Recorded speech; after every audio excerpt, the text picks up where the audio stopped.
Assalamualaikum warahmatullahi wabarakatuh. Salam dan bahagia. Kami dari kelompok C yang terdiri dari Pak Danang, Bu Nurul, dan saya sendiri hari ini akan mempresentasikan mengenai analisis terhadap dua kasus. Kasus 3. Bu Dani sedang menjelaskan pelajaran bahasa Inggris di papan tulis. Beliau memperhatikan bahwa Fajar malah tidur-tiduran dan tampak acuh tak acuh. Bu Dani pun menginstruksikan Fajar untuk menjawab pertanyaan nomor 3. Fajar pun tampak malas-malasan maju ke depan, dan sesampai di depan papan tulis, Fajar hanya diam terpaku sambil memegang buku bahasa Inggris. Hal seperti ini sudah sering kali terjadi pada Fajar, seperti tidak memperhatikan, acuh tak acuh, dan nilai-nilainya pun tidak terlalu baik untuk pelajaran bahasa Inggris. Pada saat ditegur, Fajar hanya diam dan menjawab tidak tahu.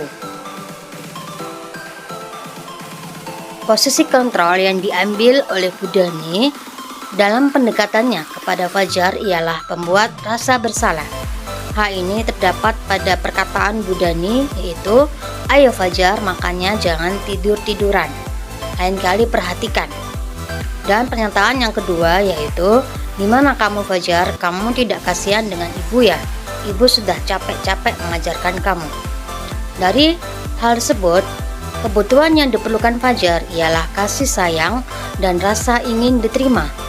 Adapun faktor yang menyebabkannya ialah 1. Kurangnya perhatian dari Bu Dani terhadap apa yang dialami Fajar. 2. Fajar tidak nyaman karena ia kurang memahami pembelajaran bahasa Inggris. Bila Bu Dani dalam posisi pemantau, yang akan dilakukan oleh Bu Dani adalah 1. Memanggil dan berbicara secara pribadi kepada Fajar terkait perilaku Fajar saat mengikuti pembelajaran bahasa Inggris. Misalnya dengan mengatakan, "Mengapa kamu tidak memperhatikan ibu waktu menjelaskan materi?" Dan, "Fajar, apakah kamu masih ingat tentang keyakinan kelas?" Jika kami sebagai kepala sekolah, maka tindak lanjut yang akan kami lakukan ialah memberi masukan kepada Bu Dani untuk mencari informasi tentang kondisi Fajar di lingkungan rumahnya dan hubungan dengan teman-temannya di sekolah. Mengajak atau menawarkan kepada Fajar apakah ia bersedia memperbaiki sikapnya pada saat pembelajaran dengan mengacu kepada keyakinan kelas atau sekolah. Kasus 4. Anto dan Dino sedang bermain dan tiba-tiba terlibat dalam pertengkaran adu mulut. Dino yang emosi kemudian menarik kemeja Anto dengan kasar. Saat itu guru piket langsung melerai dan membawa ke ruang kepala sekolah. Ibu Suti sebagai kepala sekolah berupaya menenangkan keduanya, terutama Dino.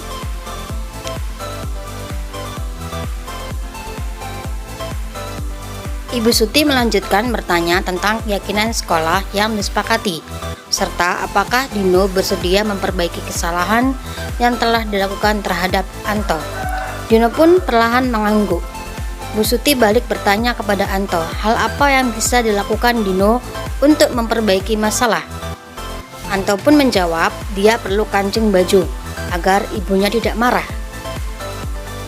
Setelah diberi solusi penyelesaian oleh Bu Suti, awalnya Dino tampak ragu-ragu.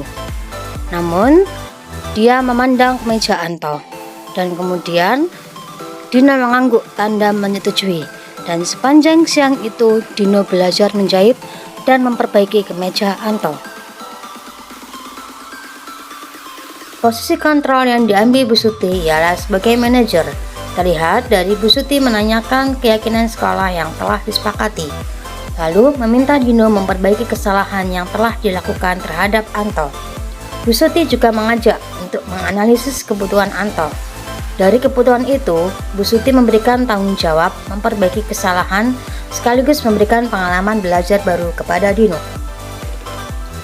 Dino dikuatkan Bu Suti dengan bertanggung jawab dan menjahit kembali baju Anto. Dino juga dilatih menjadi manajer bagi dirinya sendiri dengan menyadari kesalahan yang telah diperbuat.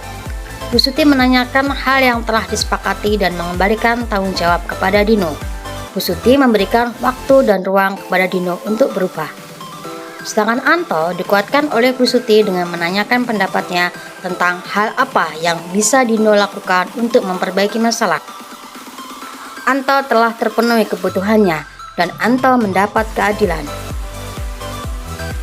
Nilai-nilai kebajikan yang dituju dalam kasus tersebut ialah tanggung jawab, keadilan, saling memaafkan, kesabaran, dan mandiri.